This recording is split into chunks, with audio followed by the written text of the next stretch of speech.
What's good? Hey, today we got my man's here. I got so many good things to say about Gabe, and I have so much respect for today's guest. Gabriel Agboruche, check this out. So when it comes to being black in IT and being a black content creator, I think Gabe is one of those people that strives for excellence.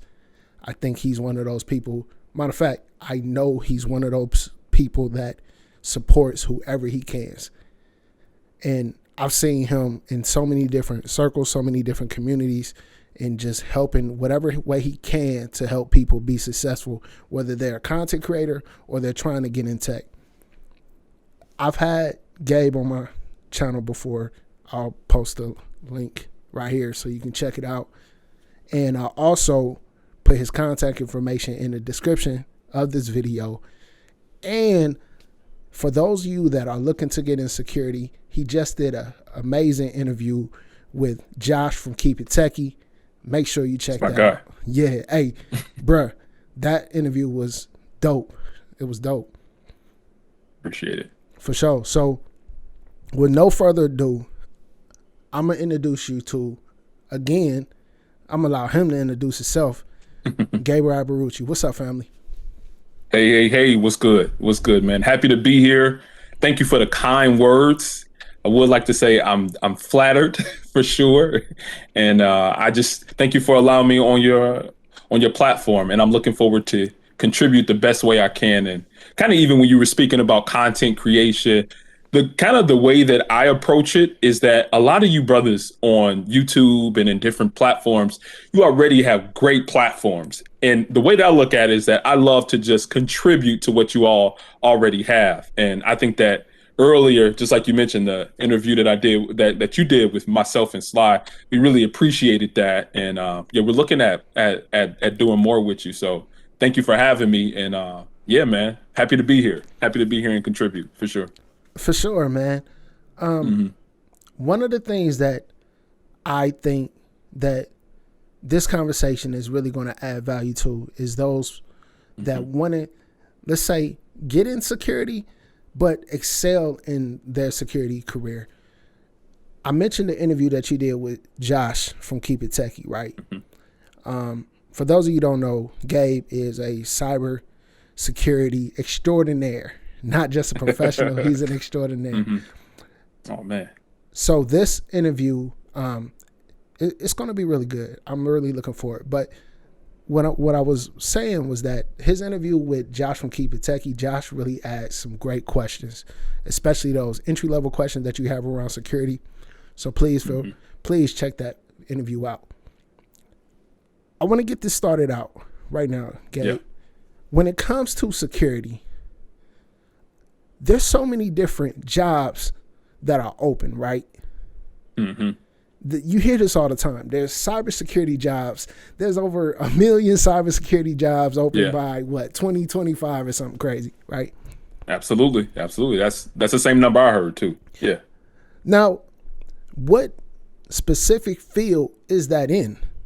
When it comes to people that are looking to get into the industry and be successful, what field should they actually focus? Because security is a broad term, right? So kind of to start off answering the question, that's a really good question. It's so many type of security roles that people can get into, whether it's, so let me start it off here, really high level. There are tech or technical type of cybersecurity roles that people can get into, but there are also non-tech type of cybersecurity roles. Typically on the technical side, you can even split that up even more into like a red team or a blue team or an offensive and a defensive side on the tech side. So if you're on the defensive side, right, you might be working as in a title like a SOC analyst, security operations center analyst. These are the people that work inside of organizations that when a phishing attack or something happens for a company, right, an email comes in, a malicious email that has some malware in it, right, some bad software in it. These SOC analysts are able to get a lot of that traffic and be able to respond to them. So it's kind of like it's defensive and it definitely deals with typically like within an organization trying to protect the company from suffering any type of hacking attempts. Now, on the offensive side, you might have things like a junior pen tester or a pen tester, right? And it's funny when I say like pen tests, a lot of times people don't understand that phrase, but it's more on the offensive side and it stands in a short for penetration tests. And that's a whole nother thing, right? And there's penetration tests, but there's also red teaming. On the penetration testing side, this is really roles that people work in order to expose the vulnerabilities within systems and to be able to present those to a corporate organization or in some type of entity to say, hey, these are your vulnerabilities. Go ahead and take these steps to patch those things up, right? So that's a lot of times a couple of examples of what you see from defensive with a SOC analyst role or offensive from a junior or a senior penetration tester, which is under the technical umbrella. Just a couple of examples. But on the non-tech side, I mean, it can go from anywhere from project management, program management, people who manage those technical resources, or even individuals who deal with the policies, the standards, and the procedures that organizations go through in order to address their cybersecurity concerns and increase their cybersecurity posture. So I just want to start it off like that, but then give it back to you to ask more questions. But hopefully a lot of that made sense. And if you have any questions about anything that I said, I can break it down even more. Okay, so thank you for breaking that down. Now, the question I have, since we have those different domains and the way you broke it down, which one is in the most demand? I would say that, let me tell you, the most attractive one to a lot of people is on the technical side, and it's that of penetration testing or red teaming, right? Being offensive. Everybody want to hack, right? Everybody wants to hack something. Even the shirt that I have on, it's called Hack the Capital. This was a conference that I spoke at earlier this year, which was pretty dope. It deals with critical infrastructure for the United States, and a lot of us cybersecurity professionals speak at it. But everybody wants to hack. Everybody want to break a system, right? Right. Those roles are great and they're in demand, but there are way more what you call blue teaming or defensive roles that are open right now than there are offensive roles. So I would say, to answer your question, the blue team or the defensive side, there are way more roles there than the offensive side. But I think that there's a demand for all of it, honestly, if you have the right skill sets and the desire to go into any of those. Hey, it's like the NBA. Not too many people want to play defense, huh? Yeah, listen, and I'm originally from Detroit, so don't talk about those '04 Pistons. All right, those '04 Pistons were all about defense. You got Ben Wallace, Rasheed Wallace. So yeah, man, you got a lot of Ben Wallace, Rasheed Wallace roles that really help organization to increase their cybersecurity defenses. So yeah, man, but those are in heavy demand. And I think they're in heavy demand in the NBA too, right? Not a lot of defense, right? Not a lot of defense. Everybody's shooting. Yeah, everybody want to be a shooter. Now, the question I have, from my understanding, is that when it comes to the offensive and the defensive, you kind of got to know both sides. What's your thoughts on that? I think it depends on your role, but I do think it's good to know both sides. So me personally, I work as a senior cybersecurity consultant within a company called Mandiant FireEye, and we do pretty much all of it. We do the offensive and the defense. And as a consultant, you kind of have to know all of it or be able to perform all of it. But I do think it's important to know, in order to defend a network or a system or an asset or an application, you kind of got to know how to break it too. So I'm kind of taking a couple of steps back to answer your question and say, yes, it's good to know defense and offense to some degree in order to be able to be a well-rounded security professional. Yep. Oh, thanks for answering that. I appreciate that. When it comes to, let's say, learning these tools, right? What's the best pathway to get started? You know, because as a network engineer, you know, I'm lab every day. You start up a home lab, you can either purchase equipment or you can do it virtual. But with security, how does that apply? Listen, the same principle applies in security, right? Labbing every day, right? the best way to get very good at your work is to really get your hands in there. So insecure. So right. So for labbing up every day, and I used to follow your videos. I think initially we had connected on Yeah. LinkedIn, where I got in contact with you. I was configuring some switches and some routers, and I was going through your videos and had a couple of questions for you. Yeah. But in security, it's the same exact way, right? So, and there are multiple platforms which facilitates you labbing up an environment. So, for those who are familiar with virtualization, there are many different hypervisors out there, and it's pretty much just a way to run different operating systems within a virtual type of environment. So, VMware or VirtualBox or Parallels for those Mac users. Those are different hypervisors which allow you to run different virtual machines or just any operating system, right? So I'm working with a Mac machine right now. So I'm able to spark up VMware Fusion and I'm able to run Windows operating system, whether Windows 10 or Windows 7 in the same environment.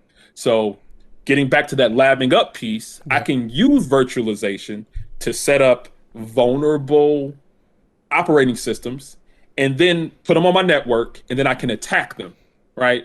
So there's different platforms that facilitate that. Like if you all ever heard of VulnHub, and I'm sure that Dewan said he'll put all of the links down at the bottom. VulnHub, you can download operating systems that you're able to run on hypervisors and be able to practice your attack techniques. So this is on the offensive side. So whether it's a web application, you can practice your cross-site scripting type of attacks, or you can do your directory transversal, you can find passwords, and this really is a way to lab every day, even within the security domain. So VulnHub, running different operating systems and practicing your attack techniques on the offensive side, that same principle applies within security too, that you use the one.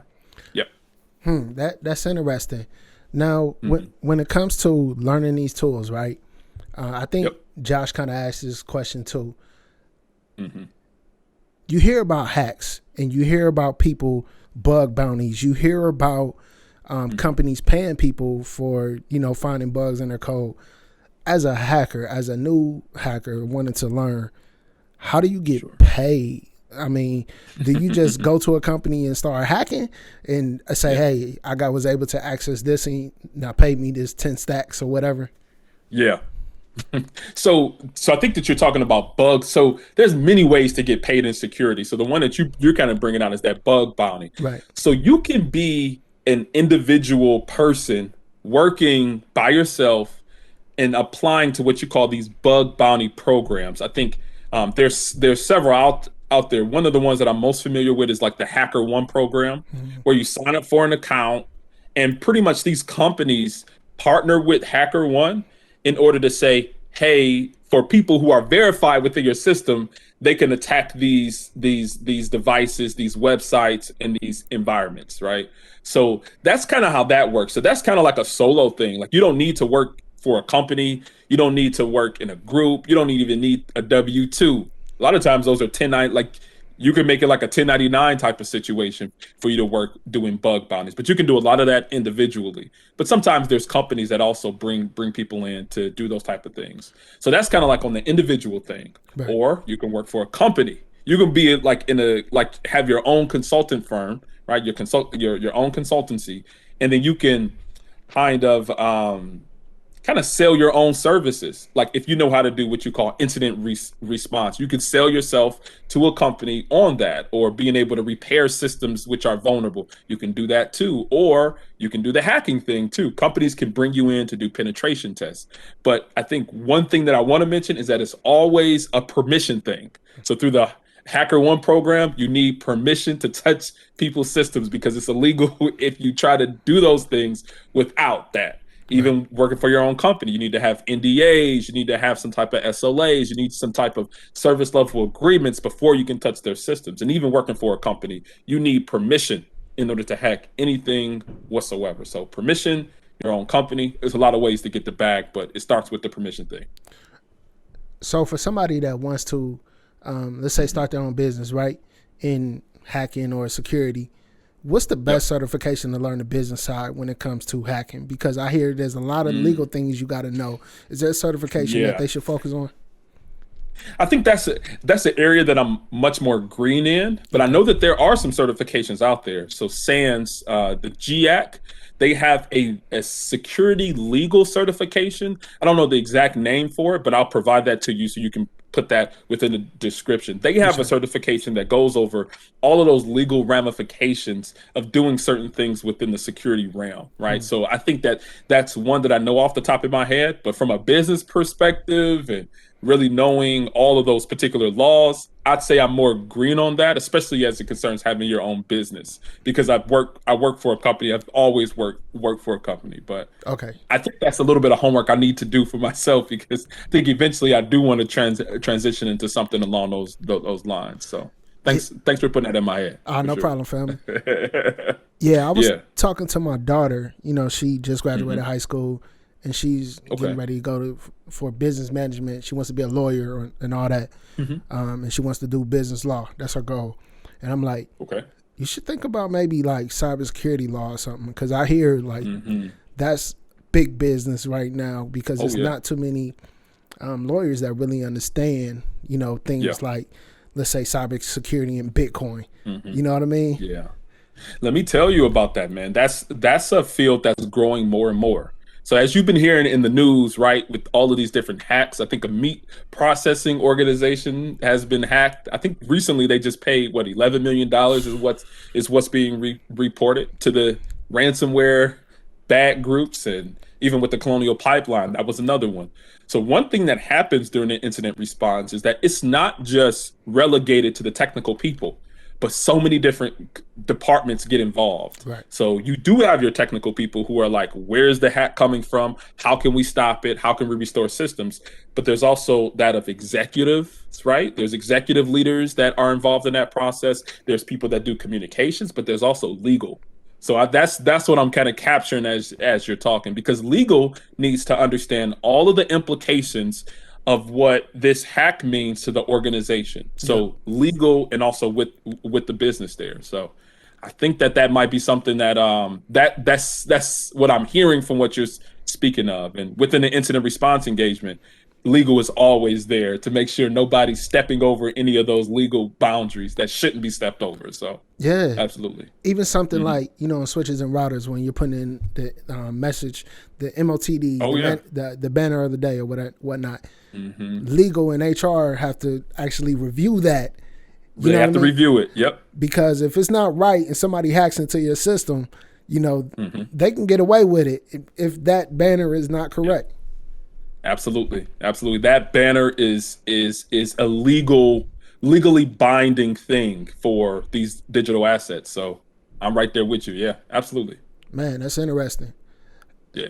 One of the things I wanted to ask you Hmm. about being in security, like what are some of the the tools that people need to know? I know, like, as a network Yeah. engineer, there's like hot technologies. Like if you know ACI right now, Hmm. or if you know Python as a network engineer, you're going to get an Right. interview. What's that Yeah. technology for you in the security world? Man, it really is so vast because you almost have to know a little bit of everything in order to really be in security, right? To really cause some shock waves within security. So let me just give you a small example, right? So most recently, like I've been doing more and more like ICS, or industrial control system penetration tests, right? So penetration testing within industrial type of environments. Mm. And my background, or my bachelor's degree, is in electrical engineering. So that kind of gives me a better understanding of what some of the devices or are doing, right? What you call like PLCs, programmable logic controllers, or Right. HMIs, human machine interfaces.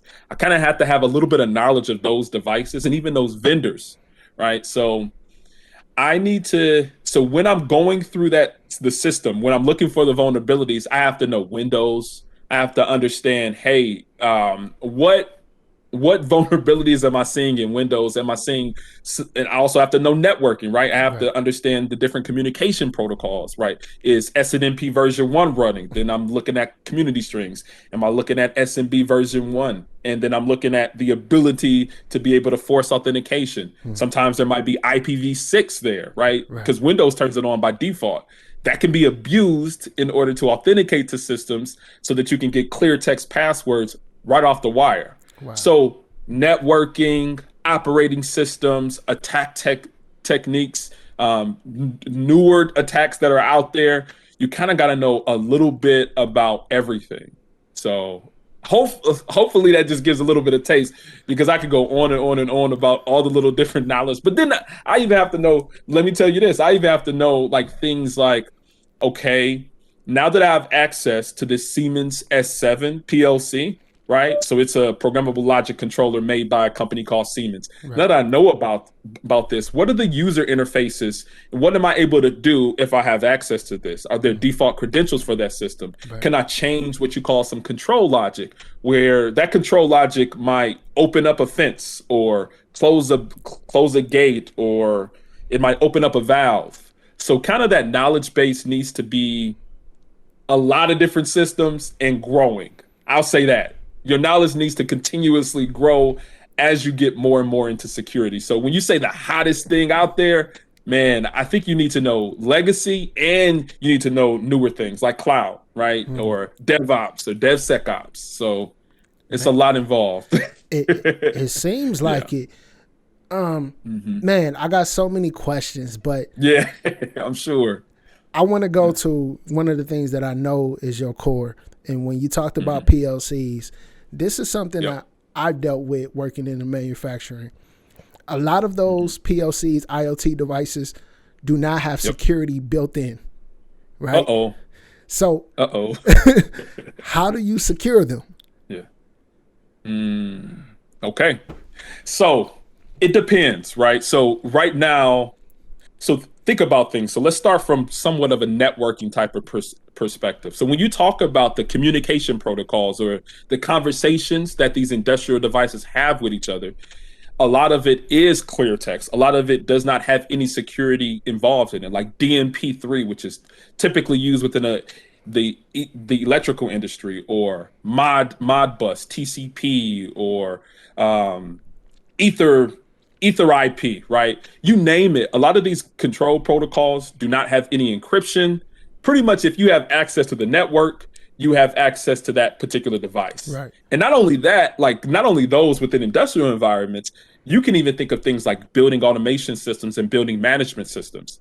Things like temperature transmitters, thermostats on the wall, heating and cooling things, right? Things that control your lighting systems. Yep. These are also industrial protocols. So when you ask the questions of how to secure them, a lot of times, and I'm sure that you've designed different networks, you typically want to architect your network in a way where your most critical systems are not exposed to non-critical systems.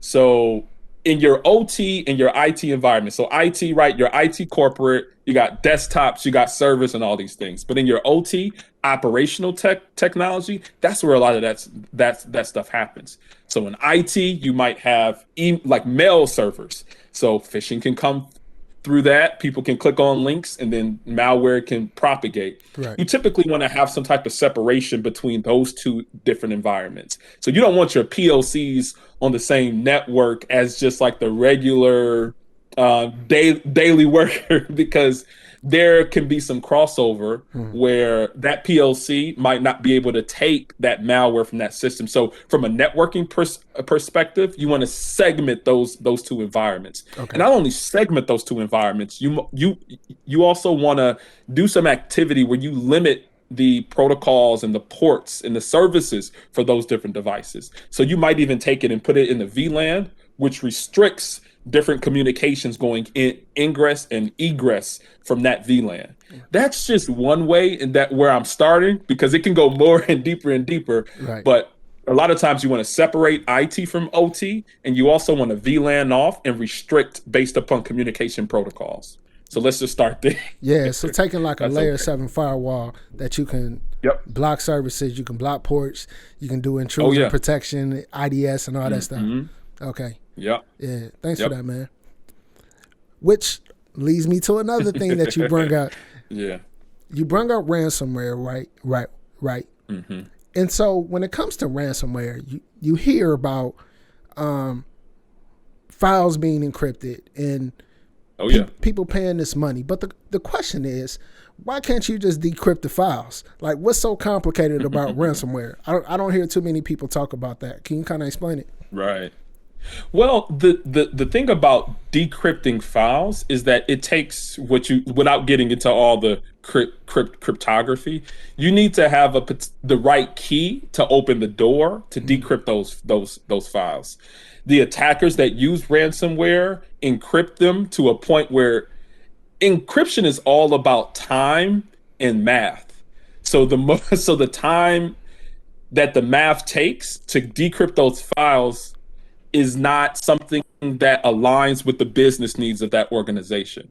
So organization can't just try to decrypt it right off the bat, because a lot of times these attackers are using very complicated cryptographic functions in order to be like, it takes thousands of years to try to decrypt them from a mathematical perspective. Right. And you don't have thousands of years when you are still trying to run a business. You want your business functions and your business operations to go back online as quickly as possible. So I just want to break it down to that simple thing, but it'll take too long to decrypt them, especially with a lot of the today's ransomware that attackers are using. Okay, another question: companies are paying this money. How are they paying the money, and the bad actors aren't getting caught? So is this like some type of Bitcoin transaction? How's this going down? So there is a lot of Bitcoin transaction that's still happening even to this day, right? So they are using Bitcoin to pay to offshore accounts. A lot of these attacks come from different countries, different nations, whether it's Russia, whether it's North Korea, whether it's China, all these different places, right? These are geographical places, but not necessarily on United States soil, right? So they are using a lot of Bitcoin transactions in order to pay a lot of these ransoms. Yeah. That's interesting. That's interesting. Yeah, very much so. But it's not new. Like, they've been using Bitcoin for years. I think that was even my introduction into understanding about cryptocurrencies and Bitcoin, is that the bad guys were using it in order to utilize some level of anonymity in being able to get ransoms from some of the bad stuff that they were doing. So right. Yeah, it's a tried and true way to get money based upon ransoms. Yep. Man, that's crazy. Years. That's crazy. Yep. What got you into security? I know you said you got an electrical background, but what actually drove you into security? Yeah, man, I even did a podcast with this. I got a buddy, his name is Eamon, and he has a podcast called Getting into InfoSec. And pretty much, let me tell you the title. I'm looking at it right now. It says, electrical engineer to accidental cybersecurity ICS expert. And that's really a very good title for how I went into cybersecurity. Right. Pretty much what was happening is that I had transitioned and started working as a kind of like an electrical nuclear engineer within a nuclear plant right outside of Detroit, Michigan. It's called the Fermi 2 nuclear plant. Okay. So I was working there. I was doing engineering support, really keeping track of the digital devices and making sure that they were healthy, right, within a nuclear plant environment. So we were working in what you call like a boiling water reactor, pretty much using nuclear energy and turning that into electricity. Wow. So I'm just working, right? I'm going through my stuff. I'm doing outages where I'm walking down systems and everything, making sure everything was good. And then pretty much within our industry, what happened is that there was a large cybersecurity event, a large incident that happened in the Middle East, and it's called Stuxnet, right? Yeah. It's some malware that was found within an Iranian nuclear facility, which caused what you call these centrifuges to spin out of control. And as a result, it went from digital to something that was destructive within that environment, within that nuclear environment. Right. That pretty much caused shockwaves around the nuclear industry, not only from that Iranian facility, but also within the area I was working in, which was commercial nuclear. Pretty much it was this big malware found in an Iranian facility in the Middle East, which not only caused shockwaves there within that area, but around all of what you call commercial nuclear all around the world. So all these standards, procedures, and processes started to come into place, where I went from a lowly little nuclear engineer dealing with electrical systems to then a nuclear cybersecurity engineer. So I was then responsible in a lot of our cybersecurity program to deal with the cybersecurity aspects that are happening within a nuclear plant. So that's how I got my start into cybersecurity. Like I said, electrical engineer to accidental cybersecurity ICS expert. That's my story, man. I'm sticking to it. That's exactly what happened. I love that. Yep. Y'all already recorded that podcast? Yeah.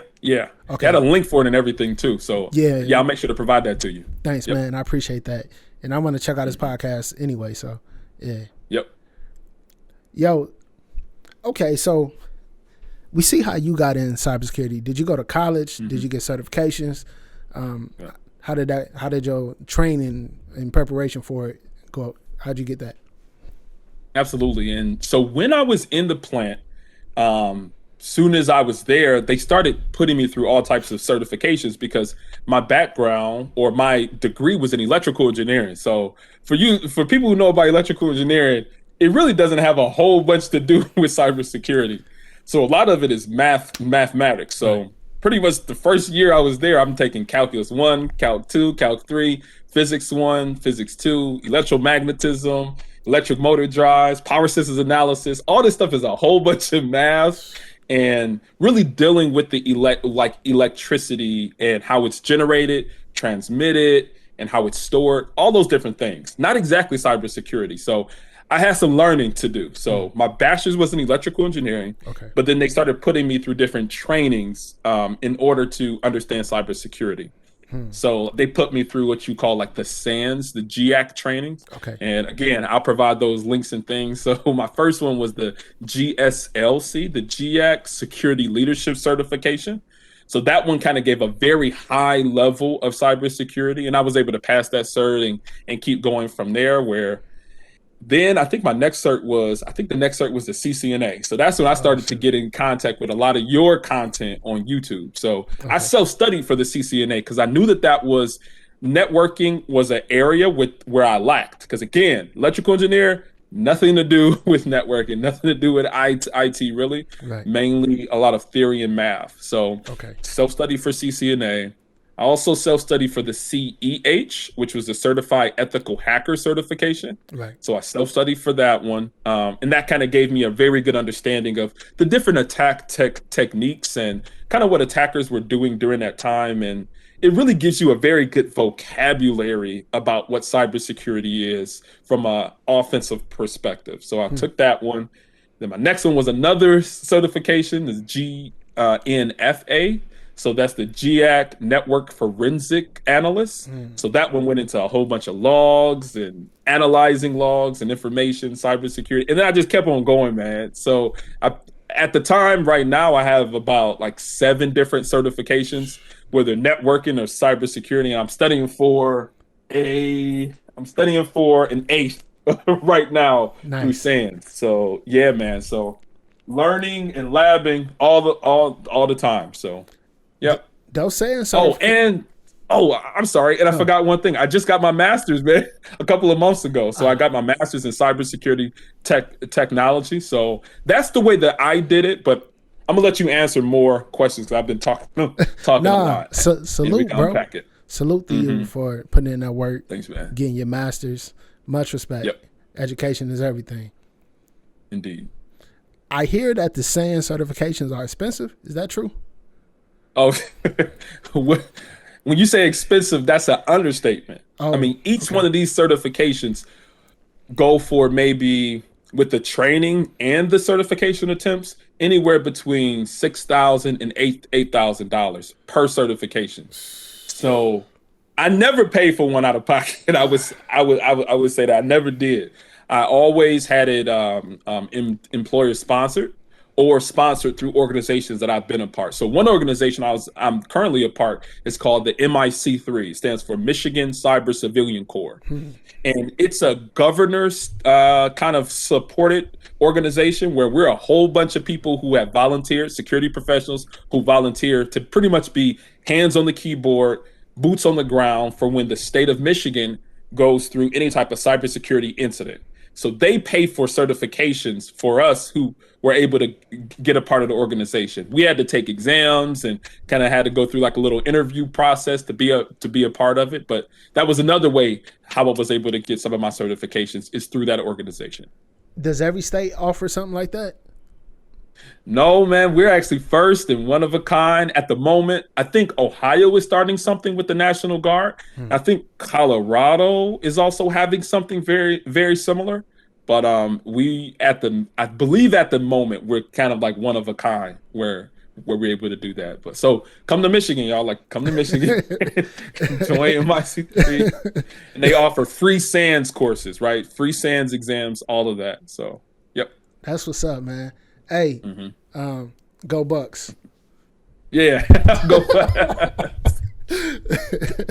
Okay. Y'all doing something. I don't know. Y'all down. Listen, y'all down one right now during the time of this recording. So we'll see what happens. We'll see if KD come back with those. Let's see what KD does. Let's see what he does. I'm talking about Ohio State, the Ohio State. Oh, you talking about Ohio State? Yeah. I think you talk about the Milwaukee Bucks. My bad. Nah, I'm with Brooklyn, man. I'm going. Oh, you with Brooklyn? Brooklyn? You with Brooklyn all the way? Yeah. Okay.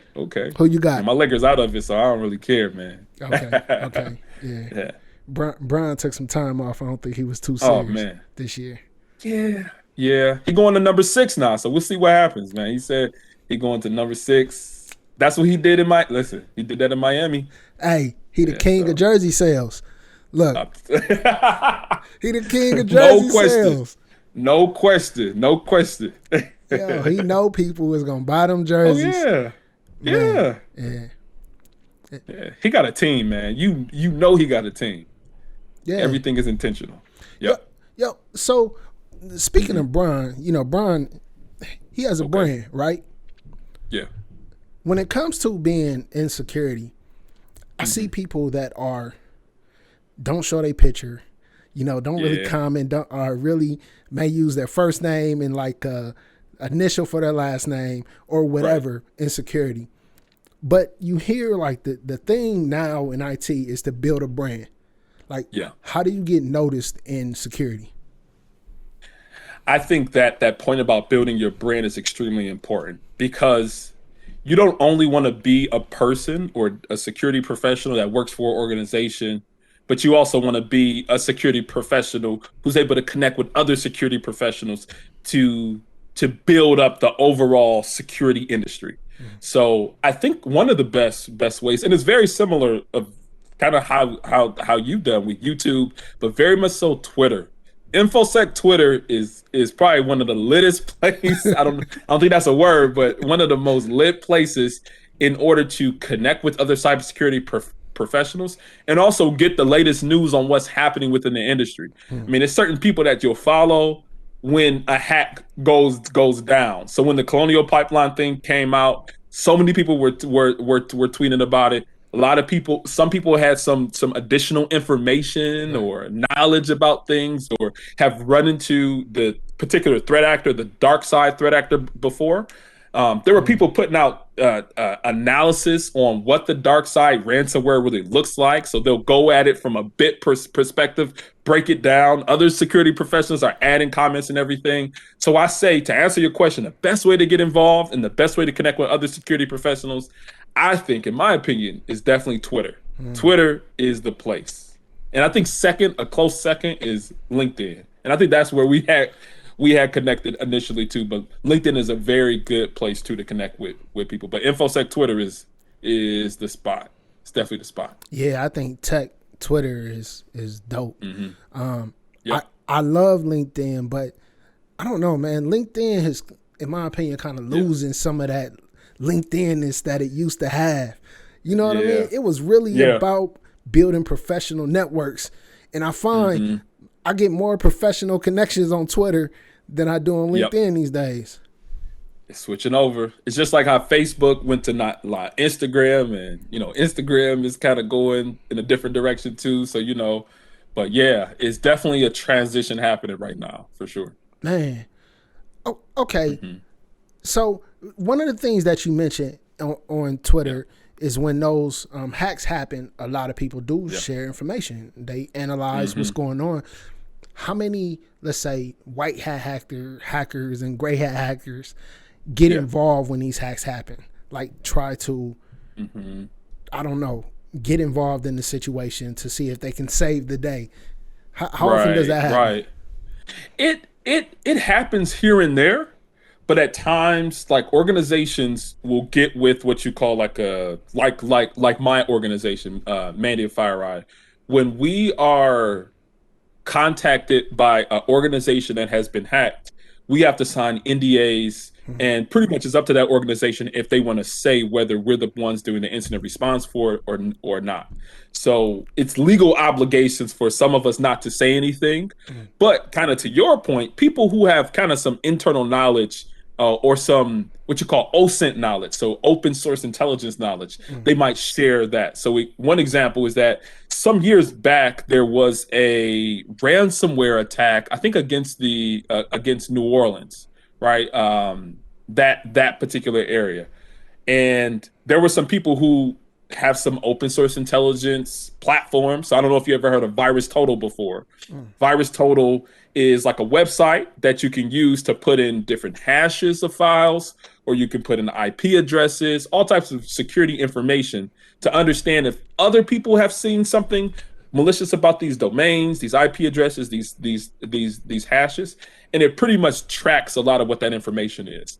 So I remember when New Orleans had got ransomware, there were some people who had went on VirusTotal because it keeps a record, and they say, why am I seeing all this information about New Orleans here within VirusTotal? And what was happening was that whoever the incident responders were, they were using VirusTotal in order to understand the malicious nature of the hack. That's not good practice, right, for that incident responding organization, because VirusTotal is open source, open platform. Anybody can see when you upload files and things. Right. So, but I found out about that through Twitter. So when you talk about white hat hackers or people who have some additional security knowledge, they'll throw it on Twitter when something big is happening. So it could be good or bad, but people do jump in and try to contribute what they can contribute as it concerns the narrative of what's happening with that hack. So, yep. Yeah, because what was it? The Lockheed virus, the guy from UK that came out with he fixed the virus that was going on. I forget what virus it was, and he ended up going to jail because he had some dirty things going on how he came about getting that. Yeah. From what I remember, it was so that individual. So what happens a lot of times, and I'll just do like a real quick blurb on like the anatomy of a hack, right? Typically what happens with these malicious organizations, these APTs, they get some type of presence within an organization, and then they might drop what you call payloads or some type of malware. They might install software or things into that system once they get in there. And then what they're trying to do is establish what you call a C2 or command and control capability within that organization, which might be a file or some type of shell that speaks back to some type of server that has access on the web. So it's called a command and control server. And it's typically like a website or some type of domain, right? So it's typically talking to the website, and the attacker can upload files, download files, pull information, do whatever they want once they have that C2 communication established. What that person did is that they took that domain, that website, and they bought the website from whatever hosting domain there was for the malicious actor, and they bought it, and then they turned off some of the functionality where the attacker no longer had that C2 access into the victim organization. So that's kind of from what I remember, that's what happened in that situation. And I guess because he owned the malicious domain, They then there was some issues there. I That's don't know crazy. all the details, but from what I remember, that was what happened there. So Man, he cut off the C2. Yep. those payloads that hmm hackers try to get in organizations, are they often Yep. do they often have a tunnel, like a VPN, Yep. that goes back to the command and control? Yep, they sure do. So it can be like a HTTP tunnel. They can use DNS as the tunneling communication protocol. They can use ICMP tunnels. I've seen those also. So they can use different types of tunnels that establish some type of connection externally to whatever malicious entity that's out there. So there's a lot of different types of tunnels that they can establish. So is there even like, does the firewall, can the firewall even keep you from that? Can IDS or Yeah. IPS like protect you from that? It can. It can. So it can create some type of blacklist. But think about it, right? Within your corporate environment, if you need internet access on your workstation, so and that's why those phishing attacks are so important. Once there's an established presence within that organization, anybody can go from inside out. Right. So a lot of times firewalls aren't configured to stop traffic going out. And especially a lot of times that traffic is encrypted. So a lot of those firewalls are not even able to inspect that traffic because it has an encrypted tunnel that is going out of.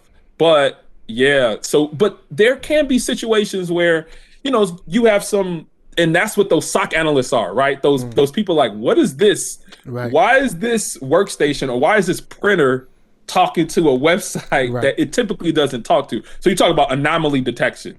You're talking about devices that typically don't have some of those capabilities that looks a bit of the out of the ordinary. Yeah. You need those security professionals. So back to the beginning, right? You need those SOC analysts. You need those security professionals to be able to understand what good traffic and bad traffic looks like. So it kind of all a full circle there for sure. Yo, I take my hat off to SOC analysts that gotta Yeah. analyze traffic flows, because there's ports and communication flows that are Yep. traverse hundreds of thousand communication flows Oh, on yeah. your network. Of course, there are going to be more common ones, but like you said, if something's in HTTP, HTTPS, and it's tunneled, I mean, it's not. I think it's kind of hard. So Yeah.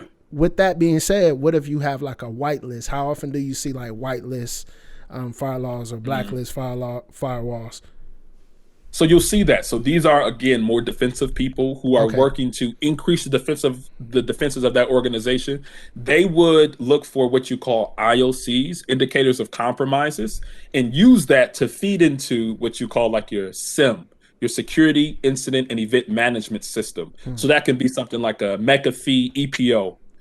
Or something that they're feeding all of these things into the indicators of compromise that other organizations might have seen as hacks within their organization. So they'll use those to increase the defenses. So yeah, you can get whitelists or you can blacklist certain IP addresses that other organizations have been popped for. So Microsoft provides these, right? Splunk provides these IOC lists, and McAfee. All of these kind of organizations will give this, but this requires a lot of times for people to be informed of what's happening, what hacks are out there, or even just looking at those Cisco security advisories, understanding that, hey, I have some switches and some routers that have this, that's at this version level. What are some security vulnerabilities that are associated with that? And let me make some changes to my systems that will increase the security of my organization. So sometimes it's some manual stuff, but it's also some automated stuff. Because typically systems are always like Windows machines, Windows servers. They're always talking out to Windows servers on the internet. Like you see so much of that, right? No matter what, like a huge list. I've seen like an access log or some egress traffic from an environment.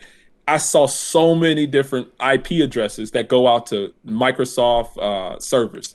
Yeah. So you see a lot of that telemetry happening on a regular basis. So, yep. What Hopefully about? that answers the question. I know I was saying a lot. No, it does. It does. Yeah, I kind of want to go back to those VPN tunnels.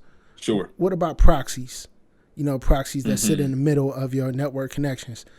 Yeah. How do they add more security to your network? Do they help Yeah. mitigate that? Yeah, so sometimes those proxies would have what you call like a incident or what is that called? It's some type of intrusion detection system mechanism on it, right? And they are, just like you said, they're used as a buffer between, say, for instance, like a web server and host that's on the network. So yeah, there can be some security mechanisms built into some of those like web proxies or proxies into your network. Those can be helpful where they don't have a direct connection into critical assets Right. within your environment. So yeah, proxies are good for that. Yeah, I saw some proxies that decrypt. So you like the host actually established the connection with the proxy.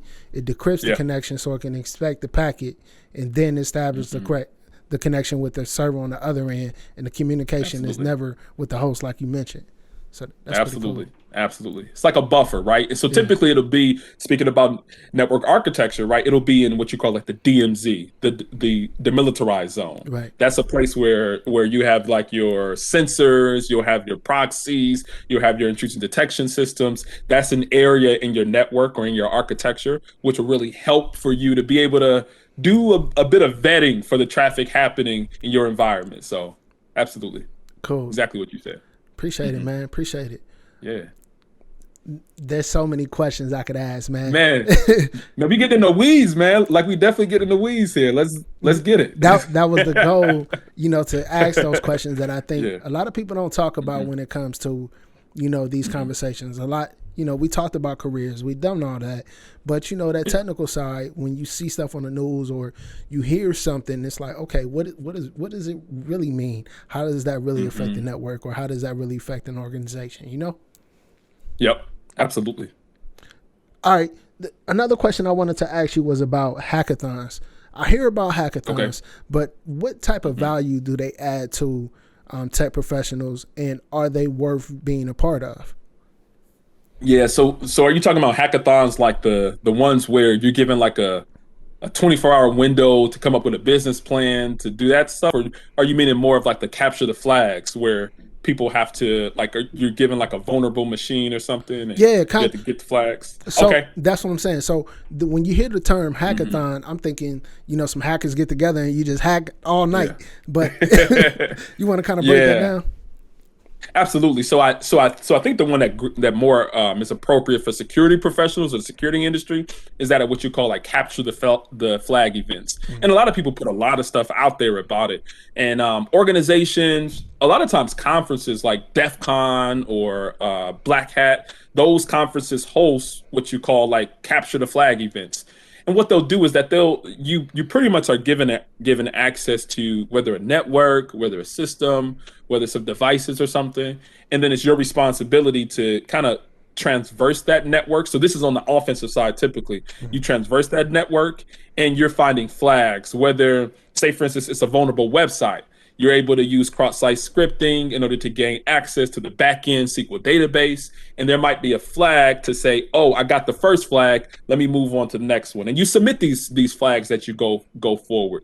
There's some more technical ones where you might have to reverse engineer, like we were speaking of before, like some cryptographic hashes, or sometimes you have to write custom programs in order to enable some vulnerabilities within systems. Or you might even have to produce or create your own payloads in order to exploit systems to be able to acquire the flags. And either you're getting those flags or you're gaining root access into that system or that device. So those capture the flags are very valuable. I know people who have met other people through capture the flag events that they now work for, or people who have displayed their level of ability through capture the flags and was pretty much hired right there off the bat because they show a level of technical expertise there. So I think they are valuable, and you can even put them on your resume. And that's another thing, right? Getting into how to get into cybersecurity, doing capture the flags. A lot of them are free. Actually, I think all of them are free. Oh, wow. You can do those events, put them on your resume, and you don't have to win the whole thing, or you don't have to be the best, but it shows a level of experience, a level of really being involved in the cybersecurity realm or the cybersecurity industry. and it is something that increases your experience with cybersecurity matters. Because at the end of these at the end of these capture the flags, they give you the solutions, so you can go through the capture the flag again and again, increasing your skills. So it is capture the flags are not only good for networking, for jobs, but it's also good as a resume builder and experience builder in security. Dope. Thank you for that, family. Yep. Sure. What I want to do now is kind of like a rapid question and answer. So we kind of talked about 6 questions that I was going to ask you, right? And I don't want to take too much more of your time. So if you could just kind of give me quick answers, and if it's something you need to expand upon, that's cool. But whenever you're ready. Let's see. Okay. I'm ready. I'm ready. All right. Question number 1. What pathway would you recommend for someone to enter security? Certification or college? Certifications. Best certification for security? To start off, Security Plus, I would say. To advance? To advance in security, certification? Yes. I would say I like the GCIH certification through SANS. I really like that one. I want to expand on. I want to ask a question while we're here. CISSP. Do you have that, and what do you think of it? I don't have the CISSP, but I think it's a good certification. Typically, people say it's for like management level. It's very well recognized, but I don't have that one, so I don't want to give an opinion of it until I get it or even study for it. So I respect it. Thanks, man. Yeah. Question number 3. Recommended tools to learn security. Kali Linux, Security Onion, Linux. Shout out to Keep It Techie and Nmap and Wireshark. Wow. Those 4. All of those are on Linux. Nice. Yep. So what you're saying is that in order to get into security, you need to know Linux. Yeah. And again, shout out to Keep It Techie. Let me tell you, he gets with the Linux. Shout out to Keep It Techie, my guy. Yep. All right. Question 4. Resources that you use to stay up to date with the latest security news. Twitter, LinkedIn, security advisories for certain vendors like Cisco, like McAfee, like Splunk, and my phone. I'm always on the phone with people who are in the industry or through text or chat to really understand what they're seeing and correlate that with what I'm seeing. So those are the 4. Which leads us to our next question. Any recommended security groups, networks, podcasts for people that are looking to stay up to date on security? Definitely Eamon's Getting Into InfoSec, and I'll provide those links and everything to you. I think that's a great one. I like Darknet Diaries. That's a dope one that kind of goes over different things that have happened within security, but they kind of break it down and have a lot of really good production in it. Nice. I think just going on YouTube and like typing in cybersecurity or forensic cybersecurity or penetration testing, that's another way.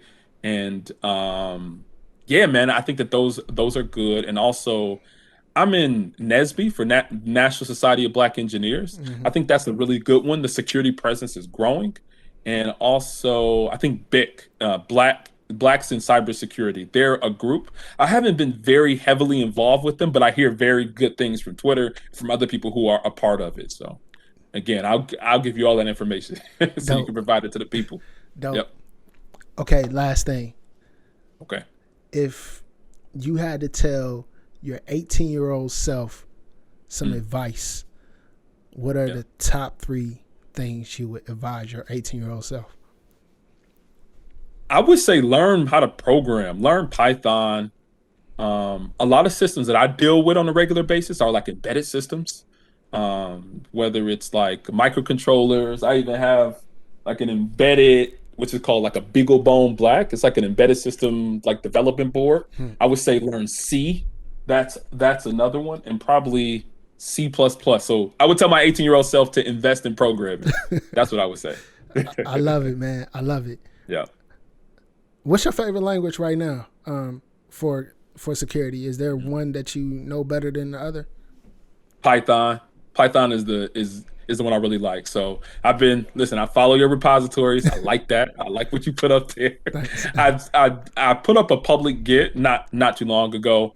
Got a couple of scripts in there. But yeah, Python is my favorite because it automates a lot of the stuff that I do regularly. So whether I'm making my own tools, whether I'm looking for some particular outputs from a network or a system, Python is the one I really like, and it's very, very flexible and understandable. So what about Bash? Do you have to write a lot of Bash scripts? I wouldn't say I have to write Bash scripts. I know little Bash one-liners, right? Yeah. Those are cool, but I don't do any development or write a full program in Bash. Typically, Bash is like I jump in there, I get something, and I'm out of there. Right.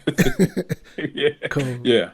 Cool. Hey man, yo, This has been like a rapid interview. Yeah. We got to do this again, brother. Mm-hmm. I'm with it, man. I'm with it. I feel like it's so much. I said a lot, but I feel like it's even more to say. And really just want to provide people with, as we see more feedback from this one, we'll be able to kind of better gauge about the next one and kind of really streamline some of the content that I add or put to the questions that you put forth. Yeah. So yes, sir. Absolutely. I'm gonna let you go ahead and take us out. Anything you want to say to the people before we out of here? Yeah. I would say, if you think it's impossible for you to get into this cybersecurity industry, it's not. Everything is really based upon what you desire, where you desire to go, and also the work that you put in. I don't want people to feel like there's a barrier, whether you're a woman, whether you're African American, whether you're short, whether you're tall. I don't think there's any barriers restricting anybody from getting into this industry. And I would say that if you have a desire, it is doable and it is possible. And I just provide myself as a resource. If you have any questions or concerns, DeJuan is going to put my information in there. So feel free to reach out. Even if you just have a basic question of how did you get there or what did you do at this step in your career, I'm willing and open, and pretty much you could do it. Lab every day is a part of that for sure. For sure. That's it. Thanks everybody for tuning in. Gabe's information will be in the description of this video. He's going to be back again, and we'll catch you on the next one. Peace. Absolutely. Thanks for having me.